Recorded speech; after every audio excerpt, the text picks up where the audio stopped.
সাধারণ শিক্ষার্থী বলে যারা ছাত্র রাজনীতি চাইছে না তারা আসলেই সাধারণ শিক্ষার্থী কিনা সেই প্রশ্নটা উঠে আমি মনসুর আপনার কাছে শুনি। আমি মনে করি যে হোল জিনিসটা নুসরাত যেটা ব্যাখ্যা করলো শুরুর দিকে তাদের সহযোগী সংগঠনের ছাত্র রাজনীতির বিপক্ষে অবস্থান নিয়ে সেটা টেকনিক্যাল।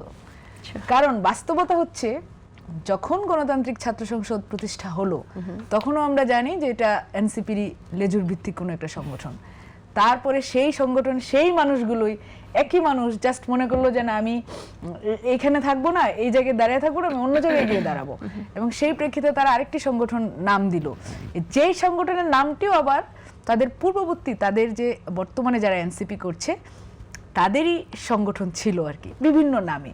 যেমন বিএনপির যখন সৃষ্টি হয়েছে তখন থেকে কিন্তু অন্য একটি নাম ছিল, পরে বিএনপি হয়েছে। তার মানে আমরা যে একদম সেই দলটিকে ডিজাউন করছি সেই নামটিকে, তা কিন্তু না।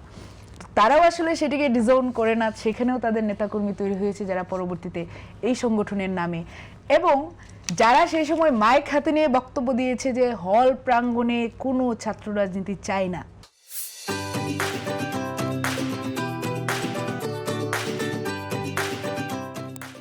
শুরুর দিকে কিন্তু এটা ছিল যে বিশ্ববিদ্যালয়ে চায় না, শিক্ষাঙ্গনে চায় না। তো শিক্ষাঙ্গন থেকে সরে সরে যেহেতু ছাত্রদল রাজনীতিটা করবেই, বা অনেকেরই প্রকাশ্যে আসতে হবে, তাদেরও রাজনীতি করতে হবে, তো আস্তে আস্তে সেটাতে সহজ হলো। সহজ হওয়ার পর তারা ছড়া হলো যে হলের উপর, যেহেতু ছাত্রদল হল কমিটি দিচ্ছে, হলের রাজনীতি করবে। কারণ ছাত্রদলের সাংগঠনিক ইউনিট যা আছে ছাত্রদল সেখানে ইউনিটের কমিটি দিবেই, আমাদেরকে সেই রাজনীতিটা করতে হবে। তো সেই প্রেক্ষিতে আমরা যখন হল কমিটি দিলাম সেটা নিয়ে কেওয়াস তৈরি হলো, এবং সেই কেওয়াসটা কারা তৈরি করলো? সেখানে গুপ্ত তো যারা ছিল আছেই, তাছাড়া প্রকাশ্যে আমরা যারা দেখতাম যে গণতান্ত্রিক ছাত্র সংসদের সাথে জড়িত, এনসিপির সাথে জড়িত, এই মানুষগুলো সরাসরি অবস্থান নিল হল কমিটির বিপক্ষে। সারা রাত তাদের মেয়েদেরকে, ছেলেরা হল থেকে বের হয়ে এসে ভিসির বাসভবনে এসে তারা অবস্থান নিল। সেইখানে যারা বক্তব্য দিল, একজন বক্তব্য দিলেন যিনি ছাত্রশক্তি ঢাকা বিশ্ববিদ্যালয়ের প্রেসিডেন্ট এখন, যে অঙ্গনে ছাত্র রাজনীতি চায় না। আরেকজন যিনি যারা অবস্থান নিয়েছিলেন একজন সাংগঠনিক সম্পাদক, তার সাইনে, সেই প্রেসিডেন্টের সাইনে, সাংগঠনিক সম্পাদকের সাইনে কিন্তু বিভিন্ন হলে কমিটি হয়েছে, এবং এরাই কিন্তু সেই আন্দোলনগুলোর মধ্যে ছিল।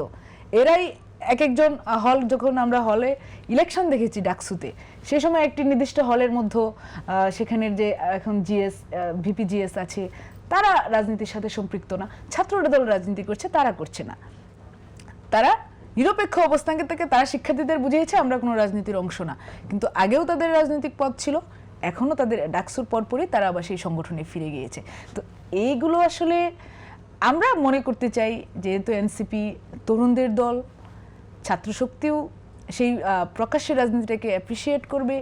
এই যে ধরনের দ্বিমুখী নীতি, বারবার যে তারা দ্বিমুখী নীতির মুখোমুখি হচ্ছে, এটি আসলে তাদের ক্রেডিবিলিটি নষ্ট করছে, এবং আমাদের ভ্রাতৃত্বপূর্ণ যে সম্পর্ক হওয়ার কথা সেটিকে কিন্তু বারবার তারা এক ধরনের চ্যালেঞ্জের মুখোমুখি করছে।